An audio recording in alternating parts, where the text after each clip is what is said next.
Good evening. Good evening. We are going to get started with our scholar plenary in just a moment, so if everyone could take their seats and get settled.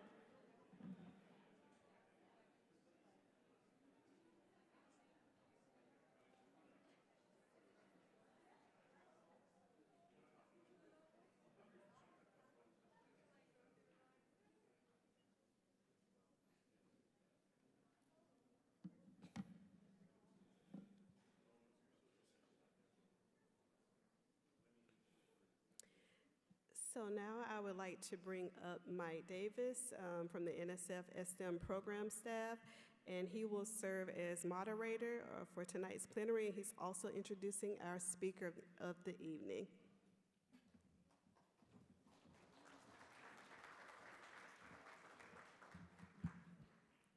Thank you very much. My name is Mike Davis. I am a program officer in the Division of Undergraduate Education, and I am so happy to see all of you here.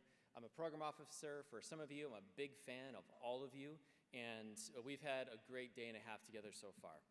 I'm going to introduce our speaker here in just a moment, and I think you're going to have a wonderful time with him in our closing session for today. Have you guys had a good time today?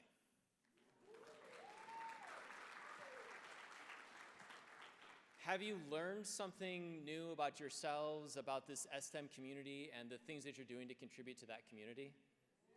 Okay. Good. I can kind of see, the bright light thing here is a reality. I can kind of see you. All of you wrote S-STEM proposals, right? And all of you are carrying out those proposals exactly as written. No changes have been made. Am I right? I'm not right. How many of you, by a show of hands, are not the original PI on the grant that you are currently the PI for? My goodness. How many of you are not the second PI? I can't see those hands, but I'm assuming there's a couple out there. I put cards on as many of the tables as I could. My colleague Kimberly Tanner bought every note card that was in Union Station. And and all those that did not get used in her wonderful session were passed out amongst the tables here. So there are a couple of note cards on each table. If there is something you would like to share with us, something that you have learned through this, I would like to maybe share a couple of those with you as we close out today. And when you're done at the end of the session, we'll ask you to just raise your hand, raise that in the air. We'll come and get it. We'll see if we can share a couple at the end. So let's see what we learned as a group. It is now my pleasure to introduce Dr. Nehemiah Mabry, or Dr. Nee. He is an engineer, educator, and entrepreneur based in Raleigh, North Carolina. His technical experience includes 15 years as a NASA researcher, a bridge design engineer, and adjunct professor. Dr. Mabry is founder and CEO of STEM Media Incorporated, which he started as a PhD student in 2012. STEM Media is a digital media company that provides educational and entertainment content for the STEM community. Since its inception, they've won international awards, engaged thousands through lectures and presentations, and have partnered with several corporations, organizations, and academic institutions in STEM outreach. Now, scholars in the audience, in the room and online, we had you in mind when we asked Dr. Nee to present. So I'd encourage you to think of some questions during his presentation, because we would really love to hear from you. So without further ado, Dr. Nee.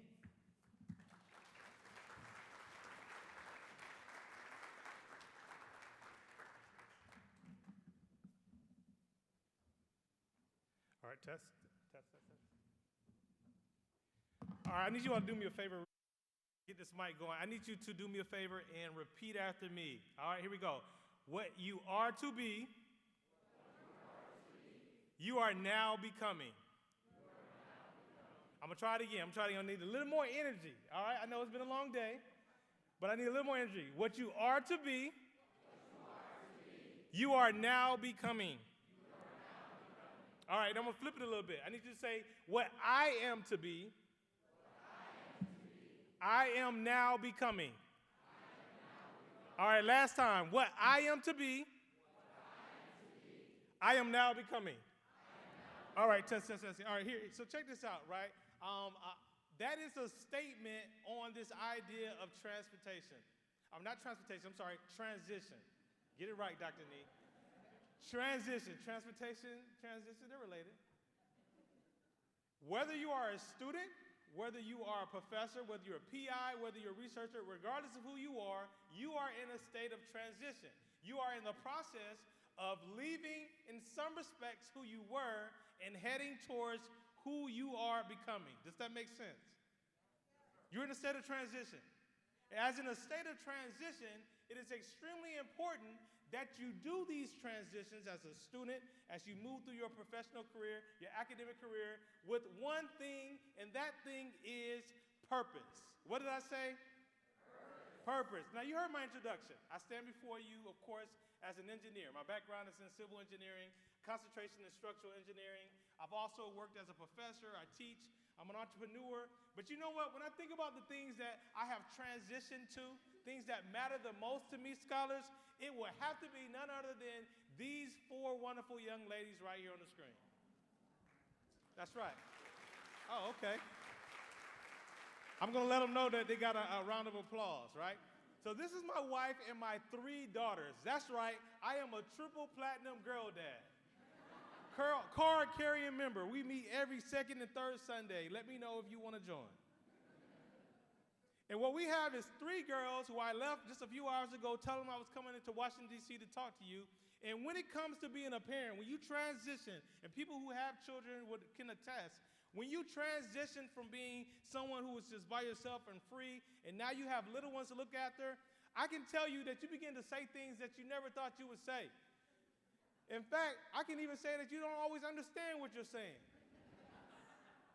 Hey, stop, hey, take that out of your nose. Hey, what? Get down, put her down, put her down. Here's the thing, in fact, that is like a staple, right? It's a staple parenting syntax of our home, and it's this. Get that out of your mouth.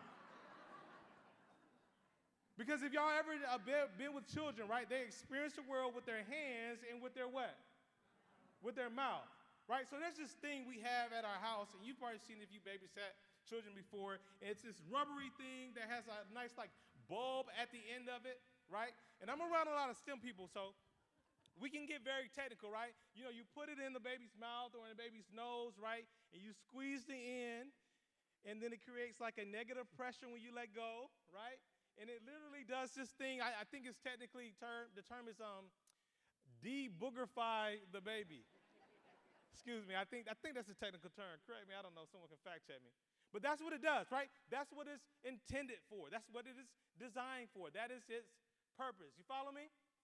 So you can imagine how crazy, how much shock and horror I experienced when I walked into the restroom and I saw my oldest daughter using this thing to drink out of. Yeah, that's how I felt. That's exactly what I said. You ever seen somebody do something and it felt like it was you and you're like, I went to go brush my teeth. Like, I got to get that out of your mouth. But the reason why she was doing that is because she was unaware of its intended purpose. I want you all to understand that going through these transitions, it's important for you to understand what your purpose is at this time. Why? Think about this quote. This quote says, when purpose is unknown, abuse is inevitable. And I'm speaking to you right now as you have a scholarship, as you have an opportunity, as you are finding yourself being exposed to things that maybe everyone in your community that you came from haven't had the opportunity to be exposed to. You have this opportunity. But if you don't take this opportunity with intent, with purpose, then you're at risk of abusing it. You're at risk of letting it slip between your fingers. You're at risk of not making the most of it. And let me tell you why this story is so deep, right? So my daughter that actually was using this thing for the wrong purpose, her name is actually Nia. And in case you didn't know, Nia is a Swahili term that actually means what? Come on, purpose? That's not the purpose of that. But how much more of a crime would it be if she had opportunities brought her way? And because she wasn't aware of her purpose, purpose begins to squander it. That's what I want to make sure that you get a grasp on today. That's what I want to make sure you get clarity on today, because as you are participating in this S-STEM program, this is something that you can transition through, and you can find yourself at a whole new level, in a whole new space, because you have taken advantage of it with purpose. And so what I want to share with you are 3 questions that you cannot not ask when it comes to purpose. Why are these important? Because here, even I give an example here of the Journal of American Medical Association, where they talk about how purpose, having a strong sense of purpose, is linked or associated with decreased mortality. We're talking about life or death here. And if I were to define it, in this paper here, they even say it's a self-organizing life aim that stimulates goals, promotes healthy behaviors, and gives meaning to life. What is the purpose in your transition? So again, how many questions am I going to make sure I'm going to present to you? How many? 3, all right? 3 questions that you cannot not ask. And I know we're at a STEM event, but not is a double negative, and the English checks out. So these are 3 questions that you must ask me. You must ask yourself, I'm sorry. If you're with me, say I'm ready. All right, here, let's go through them real quick. Here we go. The first question is, who am I? What is it? Who am I? That's right, in the back. Who am I? The next question is, what do I what? Oh, you got to give me a little bit. What do I? Want. All right, who am I? What do I want? And then the third question is, why does it matter? Why does it matter? Who am I? What do I want? Why does it matter? I see some people writing. That's what I'm talking about, purpose. Make sure you write this down. Make sure you write some of the things. Who am I? What do I want? Why does it matter? Let's start with who am I. Now, here's the question of who am I? When you think about yourself, you can think on this on other levels. I know some of you probably think about your name right off the bat. Some of you probably think about where you're from, the community you grew up in. For some of you, you maybe even think spiritually. It's a religious, even moral thoughts of who you are. But I want to get very practical today. I want you to really reflect on who you are when it comes to your, let's say, design, if you will. What are the things that make up who you are that brought you to where you are today? What are your gifts and your talents? What are the experiences you bring into the laboratory, you bring into the classroom? What are the passions, the things you do that it seems like time flies whenever you do it? What are the things that you consider your principles, your core values? What are the things you notice that everyone else walks by and you're like, is somebody going to fix that? What are the notice needs around you? Who are the people that came before you? When you answer the question, who am I? These are some practical questions and practical things that you need to ask and be able to answer. In fact, I like to think of the question, who am I, when it comes to this idea of defining moments. What are some of the things you reflect on in your life that perhaps maybe at the time you weren't aware, but now as you think back are indicators that you are someone who is primely positioned to do something great in the field of STEM?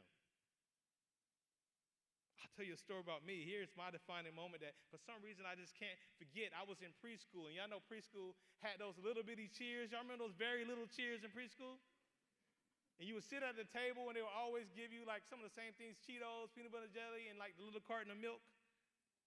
So I'm sitting there, 4 years old, and I remember like it was yesterday, the guy that was sitting next to me was my best friend, and he's arguing with the girl sitting across from him, and I don't know what they were arguing about, y'all. I don't know what 4-year-olds arguing about, but they were arguing, right? Going back and forth. You can't come to my birthday party. I don't care. I don't want to go to your birthday party. Sticking out tongues at each other. Now, that was pretty offensive back in the day. They going back and forth, and I'm just sitting there eating my peanut butter and jelly sandwich. I want no parts of it. And then all of a sudden, the guy on my other side, he spills his milk, and it goes all over the floor in front of me. And I'm like, whoa, that escalated quickly. This is intense for a 4-year-old. He begins to cry out over spilled milk. Oh, my milk spilled. And they're going back and forth. And my heart begins to beat fast. And I'm like, I just want to finish my peanut butter and jelly sandwich. And so I'm just thinking, trying to stay cool, 4-year-old Nehemiah. They're arguing back and forth. He's crying over his milk. And then all of a sudden, to make matters worse, my friend, who was like my good friend, looked at me and he says, Nehemiah, she's being mean to me. Kick that milk on her. And I looked up at her and she was like this. I'm like, yo, that's your beef. I don't want the smoke. Like, leave that. Leave me out of it. Nehemiah, aren't you my friend? Why don't you kick that milk on her? And she looked at me and was like, I dare you. I don't want to kick the milk on her. I'm just trying to finish my peanut butter and jelly sandwich. But it's so much going on because I'm 4 years old and I'm just stuck in the middle of this because the milk is in front of me. This guy is crying. I'm looking at my friend. He's like, kick the milk on her. She's like, you better not kick the milk on me. He's like, give me some more milk. And I'm just being so fast. And I remember like it was yesterday. It's like all of a sudden everything went silent. It's like all the sound went away. My thoughts kind of shifted. Hold up. You can kick milk? Like all of a sudden, it's like I was all by myself, and I found myself in my unique maker space, right? It became like a science project question for me. Like, hold on, like, all right, if I was to kick milk, how would one kick a milk? Like I kicked rocks before. I've kicked ball at recess, but how do you kick a liquid? I kid you not, in my adult years, I still remember like it was yesterday. I wouldn't dare try to kick the milk on her because I didn't want her to really get mad at me. But I tried to kind of figure this thing out. Like even like in my 4-year-old mind, I'm like, okay, if I were to like kind of position my foot kind of, halfway off the ground so I can hit the cross section of the surface tension or something like that. So I said, I got it. All right, cool. As I'm in my research experience for preschool, I'm like, okay, what if I kind of skim the milk? And so I said, all right, let me try to experimentally skim the milk. All of a sudden, snapped out of my lap. Nehemiah, come here. It was the teacher watching me the entire time. What are you doing? Come here. How dare you kick that milk on her? You know better than to kick milk on people. And I was like, no, I wasn't trying to kick the milk. I promise you I wasn't. But I was like, no, I didn't have the vocabulary. I didn't have my PhD in engineering yet. But if I did, I would have been like, my dear teacher, I was really testing my hypothesis to see if I can apply this impact force to this fluid of low viscosity, to see if it would travel any meaningful trajectory, as would a projectile. Something tells me that wouldn't have got me out of trouble. But nevertheless, time went on. You make things up in preschool. The girl and the guy, they're fun. They're playing blocks together. The guy has had 2 milks by now, and here I am in timeout in the corner doing my own data analysis. But that, my friends, for me, was a defining moment because I can tell you, at the time, I didn't really know that there were fields known as fluid mechanics. I didn't know that there were fields known as dynamics. I didn't know there was things known as thermodynamics. I didn't know that there was statics. I didn't know there was anything. But at the time, I saw that my brain, even though I didn't look like it, had the ability to think like this. And if you were to think for a while what your defining moments are, I promise you, even though you may not have been exposed to this perhaps through your parents or exposed to this through the opportunities you had at your school, wherever you are, there are moments where you can look back on and you can say, you know what? I was built for this. There are moments you can look back and say, man, this was a challenge. This was a project. It was hard when I came up against it, but I figured it out. Therefore, even though I'm in school right now and I'm looking around and I feel like everyone else is getting it, everyone else is understanding, no one else is asking the question that I really have when the professor puts us on the board, and I begin to doubt myself, if you can for a moment answer the question emphatically. I figured out how to kick milk one day, so I can figure this out. It's important for you to be able to answer that question as you transition with purpose. The next question you have to be able to answer as you think about who you are and realize that you have what it takes because of who you are is, what do you want? It's important, right? Because I realize this is one of those questions that at times we don't want to answer honestly because we feel like we might be kind of selfish if we say we want a high-paying job, or we want a certain title, or we want to make sure our institution is high among the ranks, that we want to be able to contribute to something that is groundbreaking, earth-shattering. When we say we want it, we don't want to sound like we're arrogant, but the truth is, whether you say it or not, you got to be able to answer the question, what do I want? When I was in college, I was confused. I didn't really know what I wanted. Yes, that's cornrows. I didn't just do what I wanted. I didn't even do what necessarily other people wanted. I used to do what I thought that other people thought that I wanted. What a confused place to be in. Going through schools, transitioning, getting my credits, even as an engineering major, not really sure if I was headed down the right path. And then when someone would ask me what my plans for after graduation, that was like the most serious, like self-reflecting moment I ever had. Be out having fun, and they're like, what are you doing next?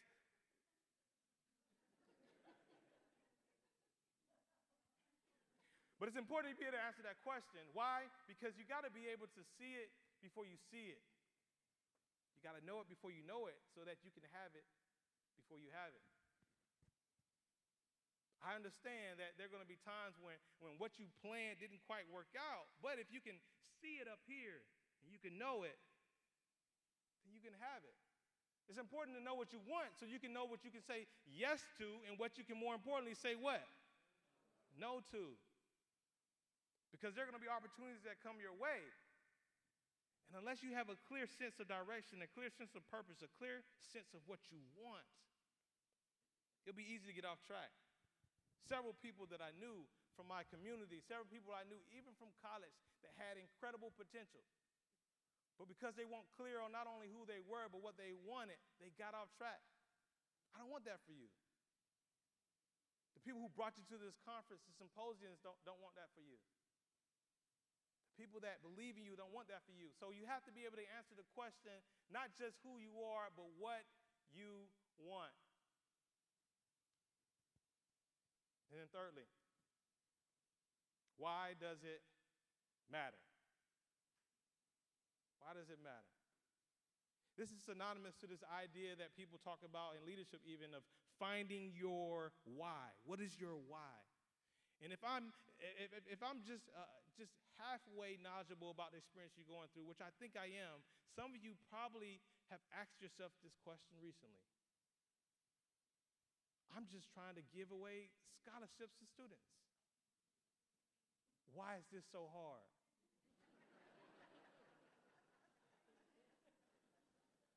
I'm just trying to make sure that I can do what I need to do so I can graduate. Why are they making this so difficult? To be able to answer the question of why. Answering the question why is important because it does get tough. It does get hard. Things do go wrong. Newsflash, it isn't always going to work out the way you think it is. But when you have that why, it's that undergirding foundational reason for why you do what you do. So I think it was about my sophomore or junior year, right? And I got into this class. I was starting to feel a little confident, y'all, about my progression through school. I had gotten past the classes where they kind of weed people out. You know those weed out classes they talk about? I passed calculus. Anybody dealing with calculus right now? 1 through 3. I passed statics and dynamics, and I got past my physics. Anybody in physics? All right. I finally got past, it was tough. I got past physics. And so as an engineering major, I finally took this class called dynamics, and I was feeling myself because dynamics is about to get this work. I tell you why, because I had developed one skill that really served me well, not only in college, but in high school, and this skill was called sucking up to the teacher. That's what I did. I would come into the class every day and I would say, "Good morning, professor. Top of the morning to you. Oh, professor, you are dressed sharp. Oh, your shoes, what are those?" I would say whatever I could, however I could, just to make him feel good. And I would sit in the front of the class, pay attention. Whenever he would write something, I would make sure I catch eye contact. "Ooh, oh, that's good. That's good. I felt really good until first test came. I walked in that morning. "Good morning, professor. Top of the morning to you, sir. Oh, that sweater is so exquisite. Listen, I just want you to know that it is such a privilege to sit here and just glean from the morsels of your knowledge." That made up for what I thought was, studying, but not like studying. You know what I mean? Like, you can study, but not like study. So you pass out the papers, and I remember it was like a couple of weeks into the semester. You pass out the papers, and then I got my paper, and he's like, all right, don't start. I tell you to go. All right, we're about to start. You know how it is. All right, go ahead, flip over your paper. I flip on my paper. Yo, like, was I in the right class? I recognized the people around me, but like, I had no idea what was on that exam. And y'all know what we do, right? Like sometimes we be like, all right, we look at the formula sheet and be like, okay, let me see. One of these formulas have to be able to help me out here. Now, let me come back to question number 1. Looked at question number 2. All right, let me come back to question number 2 too. I started to sweat. Couldn't really talk in the exam. I wanted to throw out a compliment and see if that helped me. Then I started pulling in equations, and you know how you start putting stuff together, and you start figuring out, you start making a path through, and I started impressing myself, like, oh man, this is looking kind of good. Let's see. This has helped me before, so I turned it in, and at that point, my confidence was high. I said, oh man, look, I know I got some points from this, because I'm pretty good. I learned how to kick milk in preschool, so I can get this right. Turned it in. Hey, Doc, I just want you to know that was great. Thank you so much. I was all loud, walking out because everybody else was still working, taking my book back. You know those people who finish early and they want everybody to know? Felt good. That was until 2 weeks later. He passed back the exam. Before you pass it back, this is what they do sometimes. They say, hey, I want you all to know that on average, you know, you all scored about a 75% in this class. And I'm like, okay. Average people, you know what I'm saying? There was a few of you all who, surprisingly, you managed to get an A+ on this exam. I'm like, okay, that's me. You know, probably am, yeah. Some of you all, you might want to talk to me after class because you didn't do too well. You might want to talk about whether or not you want to drop the class or not. I'm like, sucks to be them. Pass back the exam, I flip over my exam, and I got a 44%. I mean, I thought I killed it, 44%. I remember going to him after class like, hey, Doc, what's going on? Look, you gave me a 44%. He was like, sucks to be you. I'm just playing, he didn't say that. I was like, no, Doc, for real, like, did you mean to write 4 like 2 times? Like, is 1 supposed to be a 9? Like, what's going on here? I said, look, man, I understand that you've gotten to this point, but what got you here isn't going to get you there. It's time for you to transition. Compliments and making me feel good isn't enough.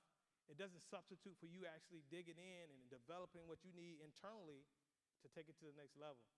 And I was devastated, y'all, because this was at a point in my career where I began to question if engineering was even for me. Maybe I'm not good enough.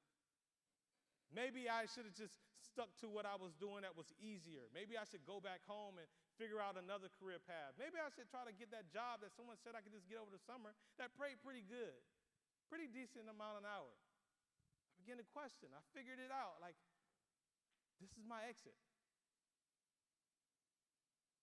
After doing some self-reflection, I decided to stay in the class, and I changed my habits. I actually started writing things down, right? You remember what you hear, but you can also remember what you write down. That's why I'm telling you all to write this down. I began to write down questions or write down my notes in class. I remember even going back to the library after every class and doing the problems as if there was a test the next day, and I would start over and over again. And then I got to the last exam or the second exam, and I walked in, and the professor says to me, "Good morning, Nehemiah." Top of them, I'm like, "Doc, I don't got time for that. I'm here to take an exam." I remember going through it. This time I was like the last person finishing the exam. I turned it in. 2 weeks later, we get it back. Long story short, I didn't get it 100%, but I got a 99. Thank you. A microcosm of the many times that I experienced in school. Because the truth be told, I've gotten lower grades. I've gotten in grad school and found myself doing experiments that failed. Didn't just fail the way they were supposed to fail, but failed in the way that showed I was completely wrong in my approach. I've had to start over several times, but I've had to always fall back on the why because times got tough. And I want you to be able to find these answers because times will continue to be tough, but when you know who you are, you know that you have mentors that believe in you. You know that you have people that are rooting for you. When you know what you want to leave a legacy. You know you have the ability to make a difference in the world. And you know your why. You can transition with purpose. You can answer those questions with confidence because there's going to be a time where you can elevate to a level that reminds you that it was worth it. When NASA gave me an opportunity to pay not only for my master's degree, but also to lead me to a PhD, I realized that I had to keep going because it was worth it. When I got my degrees and was able to take my engineering experience and skills overseas, across the world to the continent of Africa and Egypt, I knew it was worth it. Even coming back and working in Peru and South America, being able to help renovate some school for young people down there, as an engineer, I knew it was worth it. And even today, as I have the privilege of working in the field of STEM media, being able to be on shows like Discovery and Smithsonian, talking about the things that I learned so that I can inspire and educate others, I knew it was worth it because if I didn't complete it, all that I'm experiencing now wouldn't have come to be. Scholars, professors, PIs, we have to realize that it is bigger than us. It's bigger than this moment. It's bigger than how you may feel at a given time. It is bigger than you and I. We have to transition with purpose. And in closing, I'd like to think about the fact that at your age, students, I had no idea who those 3 cute young girls were. They didn't even exist. I had no names for them. I never felt how it felt when they asked me, hey, Daddy, when you come back tomorrow, can we play hide and seek? But they are living in a reality that was literally a direct result of the transition that I went through, the purpose that I found. So as you are answering these questions, I want you to make sure that you get the clarity that's necessary on who you are, what you want, and why it matters. And if for some crazy reason you are tempted to say the words, I quit, I have one more thing to say to you. Get that out of your mouth. Thank you all so much for your time. I look forward to the Q&A.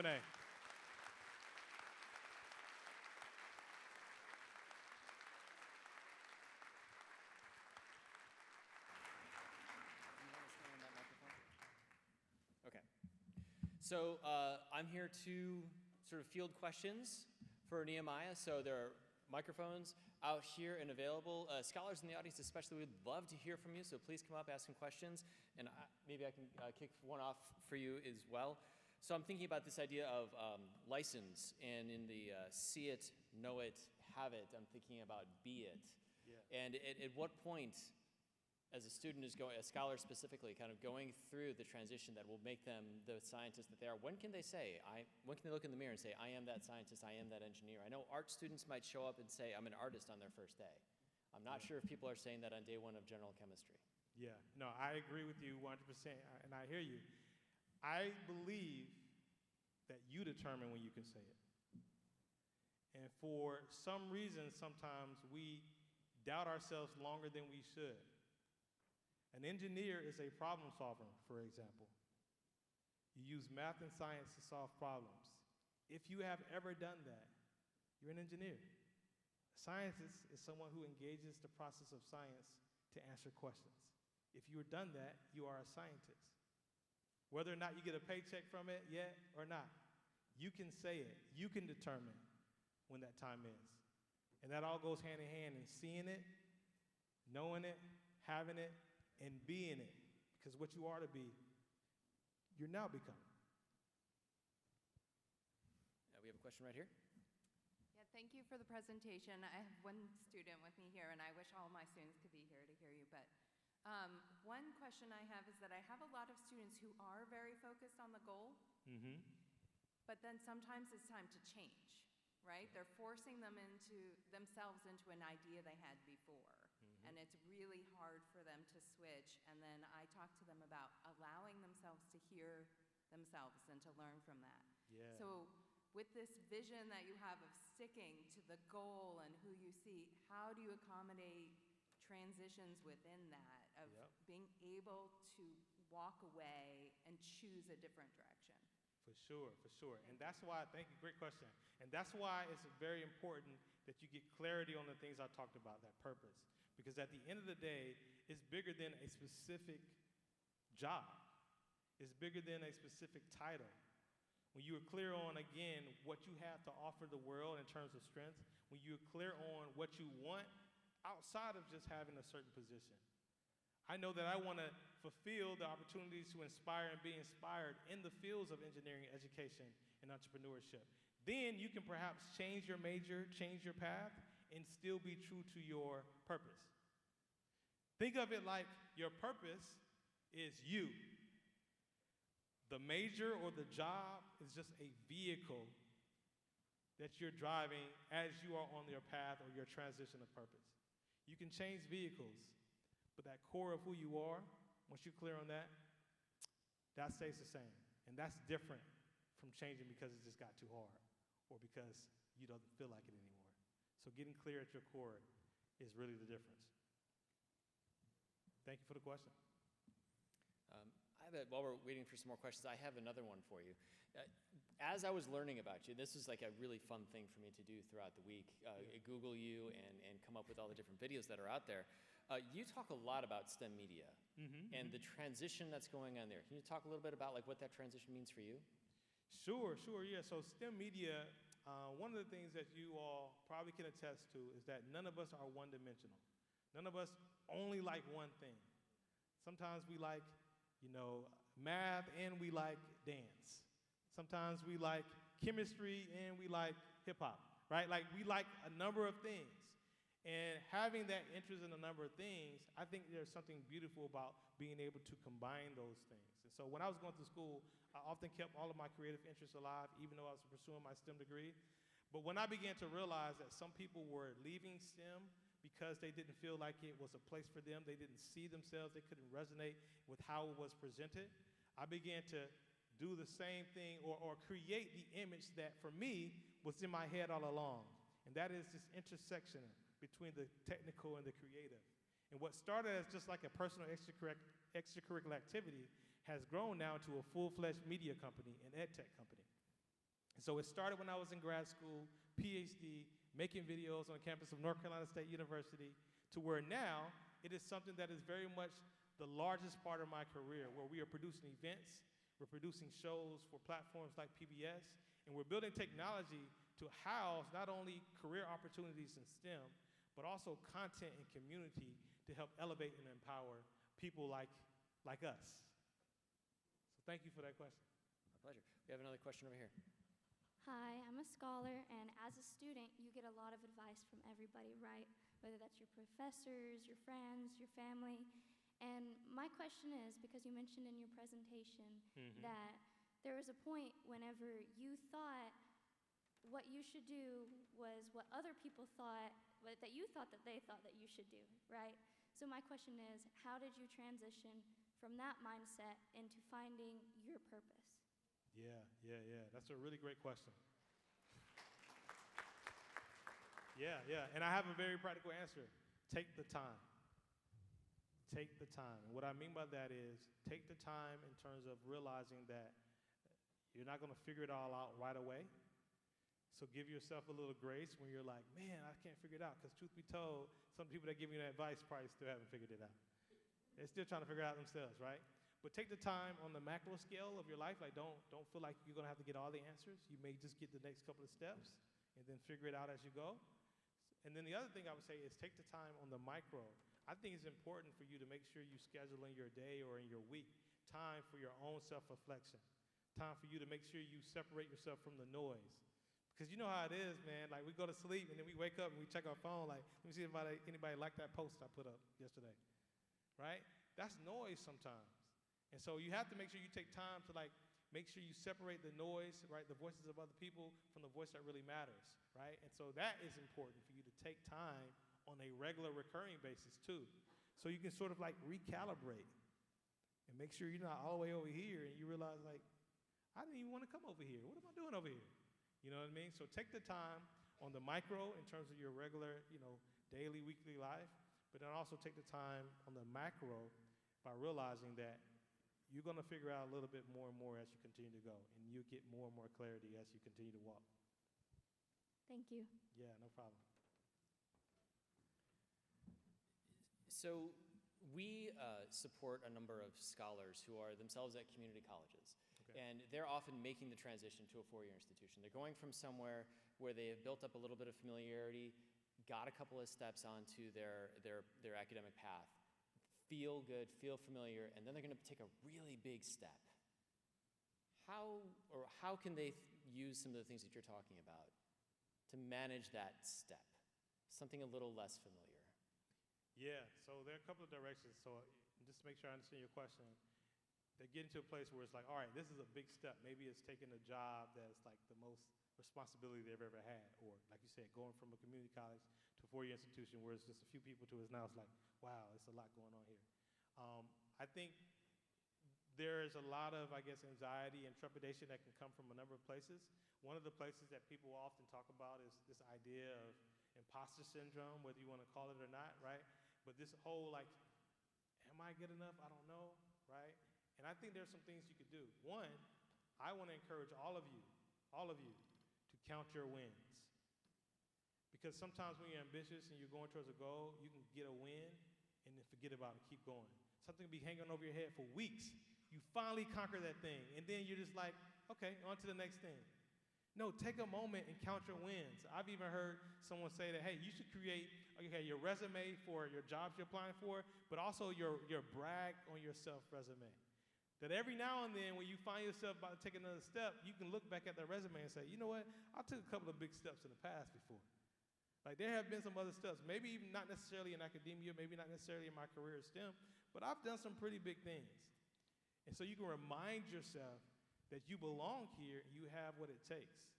Sure, it may be different, it may look different on the outside, but if you can count your wins and remind yourself that you are indeed capable, then that'll give you the confidence to move forward. So I'll say that, and then also prepare. Do your research, prepare. Make sure that you have all the information as possible. Call some people up. If you can't call some people up, go online, follow STEM media, plug.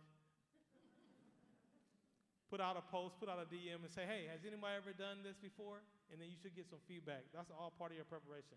But just know that you belong and you have what it takes. Question over here. Hi, I'm a scholar. I'm studying mechanical engineering at Kennesaw State University, and your story with dynamics really resonated with me.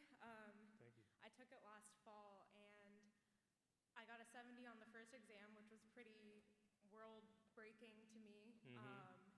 And it's the only class that has made me cry more than once, just in frustration. But my mentor, who is here today, really helped me get through it. Luckily, the only subject that she did teach, because she was an assistant dean, was dynamics. So she was able to provide me with the resources that I needed and really encouraged me to get through that class.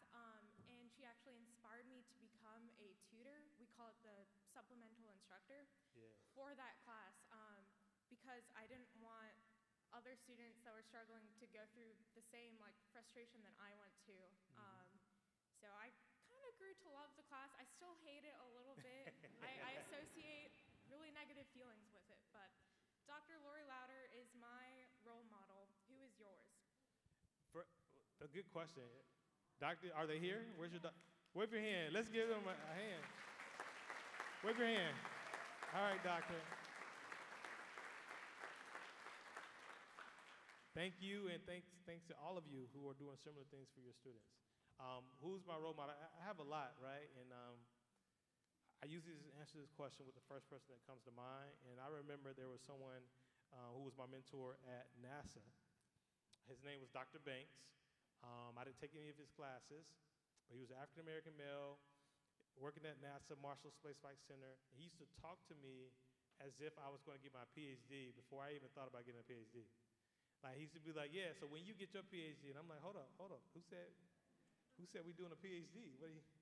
No, when you get your PhD, da-da-da-da. And he would kind of speak to me as if, again, I'm already headed in a direction that really I wasn't even convinced of myself.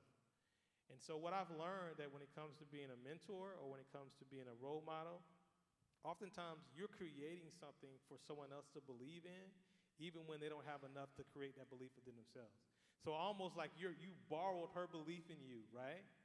Until you were able to get it on your own. And so that's what it's all about. And so the fact that now you're doing that for other people is phenomenal, because that's what it's supposed to be, right? And so I try to also take what Dr. Banks did for me so that other people can see me, can hear me, and other people can borrow the belief that I have and the optimism that I have in their futures, so that they can take it, they can get it, and then one day they can, guess what? Do it for the next generation. And so I really appreciate that question. I appreciate what you're doing. And again, kudos to your mentor, your role models, and everyone else out here. So thank you. Absolutely. Thank you so much.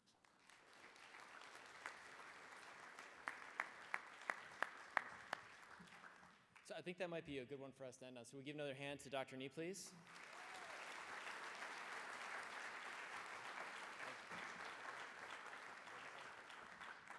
So one thing I must remind everyone in the room about, and everyone that is watching this online, is that this is being recorded. And it is being done so with intention. So this can be shared amongst the scholars that are here and then also that are not here. So please consider this a resource that is part of the S-STEM community, and the message can go far and wide in that capacity.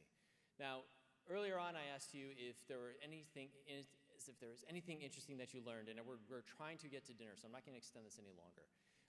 If you have any of those cards and you want to hold them up, we can come around and we can collect them. My colleague Keelan, I think Catherine is going to pick them up, and then we can go through some of these tomorrow morning. So that's an incentive for breakfast.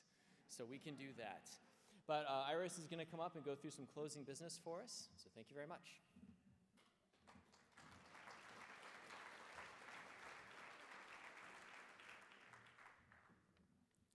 Thanks, Mike, and thanks, Dr. Nee, Nehemiah. Thank you so much. Go Pack. So just a couple announcements. So we have another roundtable discussion, breakfast networking in the morning, as well as small group discussions. And then we'll have our final concurrent session of workshops, and then our closing plenary at 11:15. Dinner is on your own tonight at 6 p.m. So enjoy all the networks and meetups and everything. We're seeing all the activity, great activity on Hoover. So we know there are a lot of dinner plans that you're already scheduled. So I do have an announcement. There is a flyer on your table, and the Penn State College of Engineering is recruiting students for their master's program. So any scholars in here interested in following Dr. Nee's path in engineering, you can find that information on your table. And we will see you back tomorrow morning for breakfast roundtables. Enjoy your dinner out and your night out on the town. Thank you.